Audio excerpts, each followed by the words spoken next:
Can you tell us about a sexual encounter where consent was an issue? Yeah, I think over the course of my life, as with a lot of my friends, and I'm sure a lot of women, there have been many. It was my freshman year. It was around the fall, so I just got settled into my dorm room. I was very drunk, and I asked a friend for a ride home. I liked this person liked me, and you begin to make out. He started kissing me, and I was like, okay, that's all right. And then all of a sudden it's an energy shift. But then he started to undress me, and he had his hand on my head and he kind of like pushed it. And it becomes less about you as a person and more of you as a thing. He had just sort of put himself inside me without me saying anything. And then when I started saying no, he sort of was like, shh. In my head, I was like, no. But, no was never really a factor in whether or not it was going to happen. I felt like if I kept trying, that something worse would happen. So I eventually just kind of let it happen. Every single woman I know has stories like that where she's just sort of let her body be used because it was just easier or it felt safer.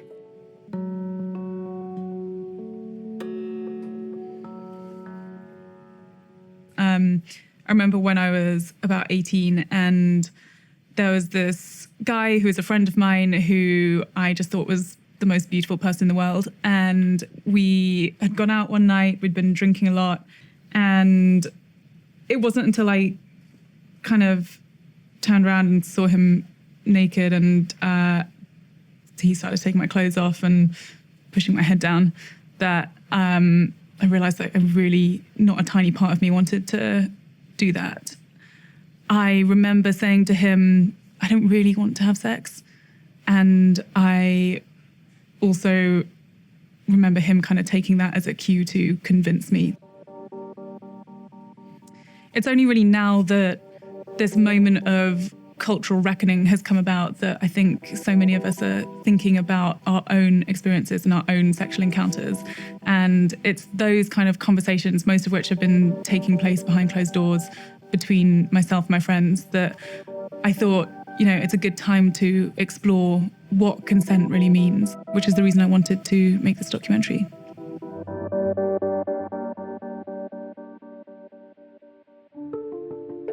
Hello. Aren't you in the wrong room, Mr. Bond? Growing up, I learned about love and romance through movies like James Bond, where the heroes spend their time in the relentless pursuit of women, which is seen as a sexy ideal. But off-screen, Hollywood itself has been changing. Now to the latest on Harvey Weinstein. The New York Times reporting allegations by numerous women who say Nearly a year ago, the Harvey Weinstein scandal unleashed a flood of allegations that became known as the Me Too movement. It began with stories of workplace sexual harassment that implicated scores of powerful men and impacted countless institutions around the world, including Vice. In this moment of extraordinary reckoning, these personal encounters could have enormous political consequences. Major breaking news about Brett Kavanaugh's confirmation. A woman says the president's U.S. Supreme Court nominee assaulted her when she and Kavanaugh were both in high school. But Me Too has also created a more nuanced cultural debate. For me, it was one woman's anonymous account of a confusing sexual encounter with the actor Aziz Ansari that hit a nerve, begging the question, what constitutes sexual consent? Jessica Bennett, gender editor at the New York Times, explained why this story stood out from the rest. What were your thoughts when the Aziz Ansari expose came out? I've been in this situation, and most people I know have too. Journalistically, I thought there were a lot of problems with how the reporting was done, how it was delivered. But that case opened up a really important conversation that needed to happen alongside or within Me Too at large, which is that there are these sort of murkier, gray area situations. To be honest, I think that a lot of us, myself included, hadn't really thought about it until the Aziz Ansari thing came out. And then it was like, oh, was that situation? Yeah. I mean, I think a lot of us, all genders, are looking back on past experiences with a new lens now. And you can't really put this back to the way it was. Like, Harvey Weinstein began this conversation, but it's not a new conversation. The Me Too movement actually began in communities of color, years before Harvey Weinstein's A-list accusers propelled it to international infamy. Hello? Good evening, ladies and gentlemen! How many of you are ready for a great night? Michelle Hope is a sexologist whose mission is to bring the movement right back to where it started. Some of you might be like, wait a minute, what is a sexologist? And bitch, where did you go to school? Dick sucking university? But in all actuality, I look at how human sexuality plays a part in our daily lives. So now I got the nerdy shit out the way. Let's talk about pussy. We joined her during a live taping of the popular sex podcast, Horrible Decisions, where she was the special guest. So what we're gonna do is I'm gonna read some scenarios, right? And these people are gonna say, it's a go, I don't know, it's a no. Because oftentimes the gray area is a space we don't talk about. Mm-hmm. All right, so here we go. Taquanda and Terrence met on a Tinder date. She was pleased with the conversation and decided to have sex with him that night. In the morning, Taquanda woke up before her partner and decided she wanted to give him a blowjob while he was sleeping. Is that consensual or not? Oh. Listen, I'm gonna be honest, I'm not sure, but I'm gonna wake you up anyway. I wanna suck that dick. For sure. It's okay. Y'all can do whatever y'all wanna do to us, really. It's okay. That's the double standard. So I said this to the back. If I already sucked your dick, I'm gonna suck it within 24 hours. Like, bro, let me suck it. Like, okay. Look, I see the man in the audience like thumbs down. Okay. How about not consensual? So all right. If I don't want the dick in the morning, tell me what you're feeling. You leave it. Nope. It's not consensual. And that's the double standard when it comes to men and women. Oh, the thing is that when you're a man, it's assumed that you're the aggressor and that you take initiative. Nope. But when you're the woman, you're the submissive. So now what happens is that when women take a dominant position, because they're women and we're men, we're supposed to accept it. But if I don't get a yes, it's a no, right? So if you don't get a yes, it's a no. I like this guy. You want to wake up and suck my dick, and you to get a yes, it's a no. So no. If you doing it in a way that the thing is, though, is the discussion has to be had between the two people about what can and can't go down. Thank you. But let me be real. These three plus me, we're nasty. You seem very middle of the road. I'm pretty vanilla. Probably vanilla. Do you have conversations with your partner prior to actual intercourse? No. Very rare. See, she's cool. Very rare. Oh, she's cool. Right. She's just going to let you take advantage of her. So my question to you is, why do you think we don't do that? I'm not saying we shouldn't do it. I guess it's, it's realistic. It's the society that we're in, and it's like what we're used to, and it's kind of normal just to have sex without having a big discussion about it. I'm not saying that's right. No, but I would like to talk to you, Isabel. I would like to talk to you about what I've been thinking about. We're gonna corner you we're gonna find you backstage, girl. Yeah, we're gonna smash her. She looks so conservative, right? Like she is like she got straight A's in school, right? Couple things I've learned. Firstly, that I have incredibly boring sex. Secondly, that even with this incredibly progressive audience, that still there does seem to be genuine confusion around the topic of consent.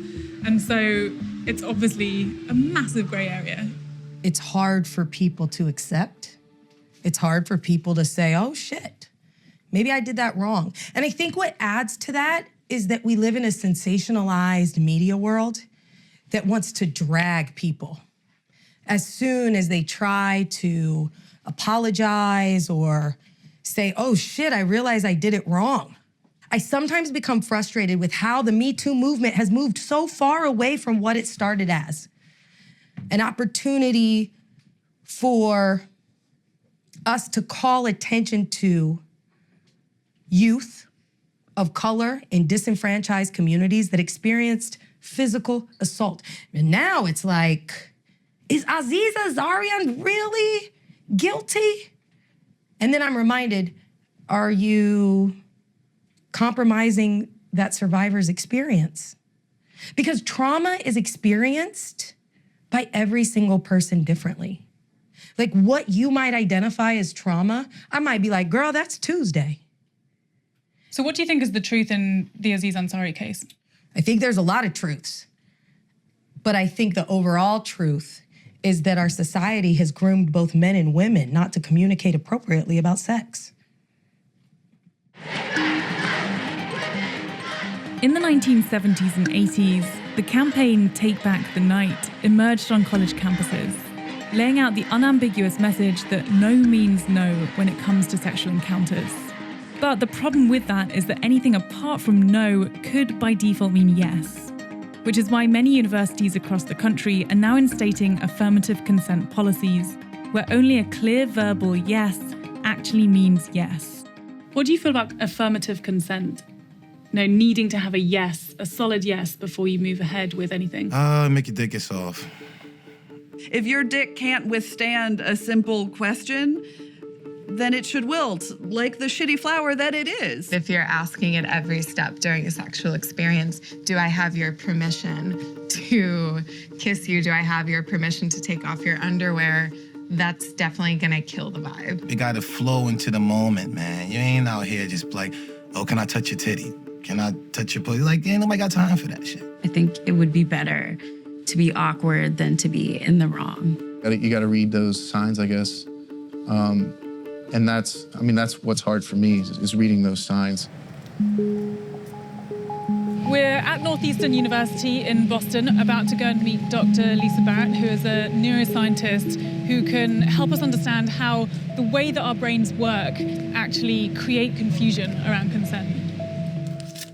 This study was designed to figure out when we influence your physical state in a particular way, how does that change the way that you see other people? Okay. All right. Anything feel like it's tugging or pulling? No, it feels completely normal. All right, great. This test attempts to measure the theory that our mood influences what we see. If we feel good, then we tend to judge others more positively. I was asked to rate neutral faces on likability, reliability, and trustworthiness. But unknown to my conscious mind, flashing images of scowling or smiling faces were shown split seconds before to influence my answers, which were then recorded along with my heart rate and perspiration.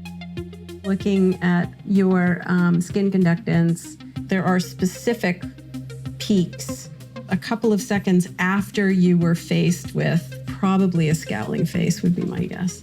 Really? Yeah.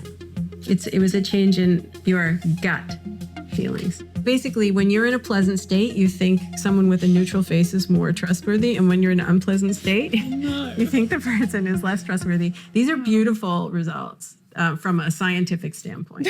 From my standpoint, not so great. Well, what I always tell people is, as a scientist, I love results like this. As a human person, I find them horrifying, actually. Yeah, that's terrifying. How does us guessing or misreading people, how does that play out in a sexual encounter? If your desire is to have sex with someone, you are more likely to interpret, to perceive actions as signaling intent. Isn't it dangerous to excuse bad behavior because we're saying that this is just the way that our brains work? I want to be really clear. I'm not talking about sexual harassment or rape. We're talking about misunderstandings that happen between two adults who are capable of giving their consent. To say that one person could believe that they had been given consent and another person believes that they really never gave it.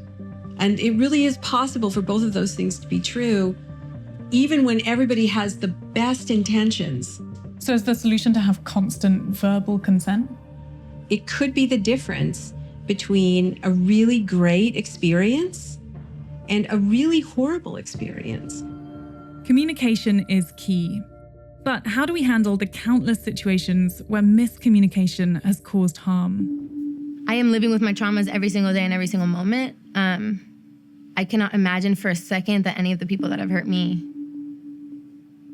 struggle with that or deal with that or move through the world any differently because of that. If there was a way for them to apologize to the people, directly to the people that they hurt. Would I feel more calm about it? Would I feel healed by having that done? I don't know. But I think for some people, absolutely. I would like to sit down with the person who hurt me and have that conversation. If I had the opportunity to do so, I would take it. If I think about reaching out to the people that I've personally been in these situations with, it's just incredibly awkward and uncomfortable conversations to have. So I'm really curious to know how people are actually able to instigate these conversations and what they look like in reality. We met a woman named Alexis and a man we've agreed to call James. They're embracing a simple yet radical idea, talking out their sexual encounter face to face. So about 10 years ago, James and Alexis were at college together and they wound up having sex. That is an event that James put down to being a drunken encounter that both of them were responsible for. And that is what he's believed for the last 9.5 years or so, and which Alexis puts down to being rape. As we get into this, I'd like to remind you about what restorative justice is. Leading that conversation, Professor Alyssa Ackerman, an advocate for a method called restorative justice. Alexis reached out to me about 9 months ago, asking for somebody to facilitate a restorative justice process for her. What is restorative justice? So restorative justice focuses on the harm that is caused, not a particular statute violation. These types of cases involve everyday people who really don't understand the depths of the harm that they've caused. By going through this restorative justice, allowing perpetrators to have a voice in all this, are we not excusing them? So I actually think that this holds them more accountable than the criminal justice process does. The fact of the matter is that for every 1,000 rapes committed in this country, only 6 people will go to prison. This offers an opportunity for survivors to get what they actually say that they need, which is a voice, some validation, and the ability to tell their story in a place that they're safe. Alexis reached out to Alyssa for help nearly a year ago. At James's request, we've agreed to obscure both of their faces. You were the one that initiated this restorative justice process. Why and how did you go about doing that? Yeah, I think it was just a last-ditch effort. You know? Like, I'd done every kind of therapy and thought every kind of thought, and it still just wasn't doing it. And I don't know, it was just like, fuck it. And he had like the missing piece of this puzzle, and that was just what I needed, you know, to not have it hurt the same way. Do you have that email that you first sent to him? I do, yeah. So I wrote, I wonder if you're forced to think about it every day like I am. I wonder if you know how it feels trying to stop crying on the way to work when Weinstein and Ailes and Brock Turner just keep winning. I wonder if you know about the years of therapy and a decade of panic attacks, or when the doctors told me I'd probably be managing the PTSD for the rest of my life. I wonder if you know what it feels like when your body takes over, when it contorts into panic and you lose control of your breath, but your brain can't override the system. I never get to forget, because even when I do, my body remembers. I wonder if you know what happened back then, that I dropped out of school, that I fled from everything I knew, that I had now come to distrust, and that finally I attempted suicide.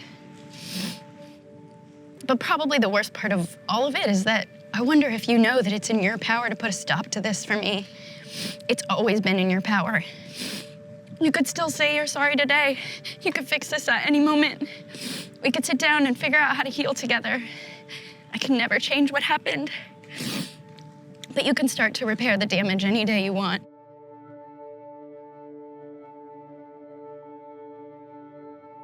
On the receiving side of that email, James, who at one time considered Alexis one of his best friends, he asked us to alter his real voice.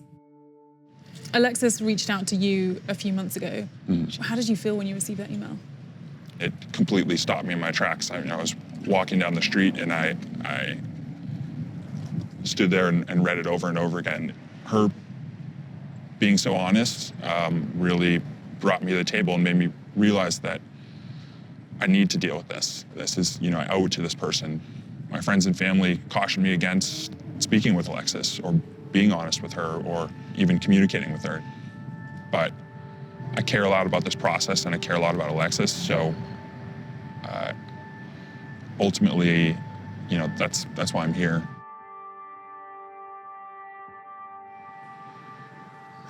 I think in terms of basic details, I remember that we'd been drinking a lot, and someone, I can't remember exactly who or how they were brought there, but we had pot brownies. I remember, you went to your room, I went to my room, but I was so passed out at this point. And I just remember these flashes of a face above me, but it didn't make sense. And then there was like little things like, I remember finding underwear in my room, and I told myself it was a dream and that the things I thought I had seen and imagined just couldn't be real. Like really not wanting to face the next level of this line of questioning. There's a lot that I don't remember: how I got into your room, why I came into your room, when it happened, any of those details. The first memories I have are of me being on top of you in your bed. And that experience, I was able to normalize it because I just want to be careful with the words I use, but you were active in the process in the sense that you weren't unconscious. And so for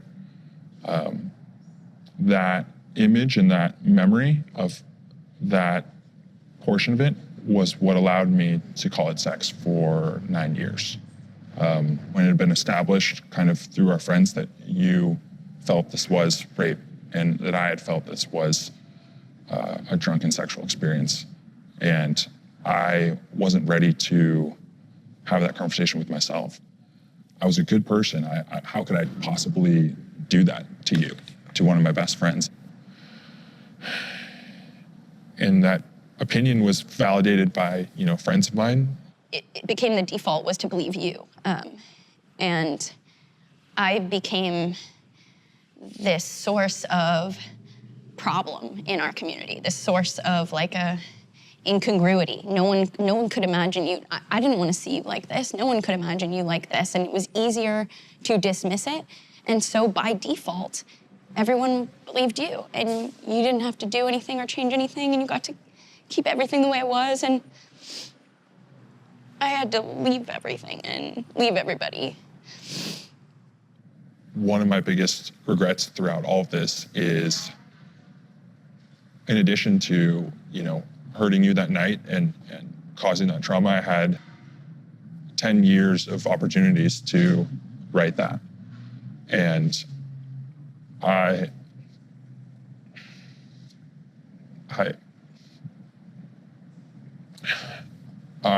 discarded you in this process, and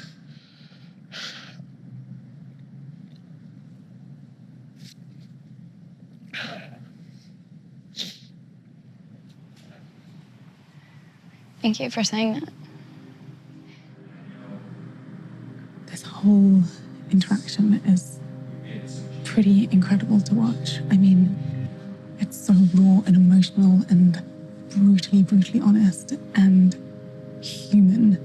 I mean, these guys are just sitting, having a very simple conversation, and it's incredibly difficult conversation to have. And yet there's so much humanity and somehow understanding and forgiveness here. I realize that we haven't called it what it is. Maybe we should be calling it what it is. I wonder if you can do that. For the longest time, I didn't see it as how I see it now. And, I mean, to answer your question, yeah, it was rape. That's not easy to say, both because I know what it's done to you, and I know there's a flash of fear every time I associate with it.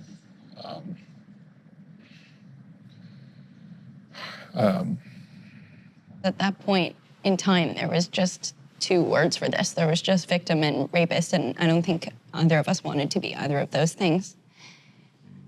I didn't think you were a bad person. I thought you had done a bad thing. And Alexis, for you, the decision to do this was an easy one. But when you were asked to do it in shadow, that was very, very hard for you. Yeah, it was really difficult. If my healing process is one of embodying even the worst things that have happened to me and embodying who I have become since then and what I have become, this was like a step in the opposite direction. But we're not really moving the needle at all until men start doing it. And your words have the potential to reach any other man and show that there's a path to taking responsibility. This feels better to appreciate the fact that we all have the capacity to harm, and we all have the capacity to be harmed. Restorative justice isn't a solution for everyone. For some, confronting an assailant does not equal justice. For others, admitting to actions that could have real criminal consequences is out of the question. But at least for Alexis and James, it is providing the beginning of a way forward. And as disturbing and transformative as the last year of frenzied media coverage has been, what so many of us want is an opportunity to redefine our culture. Even if we can't change the past, maybe then we won't have to repeat it.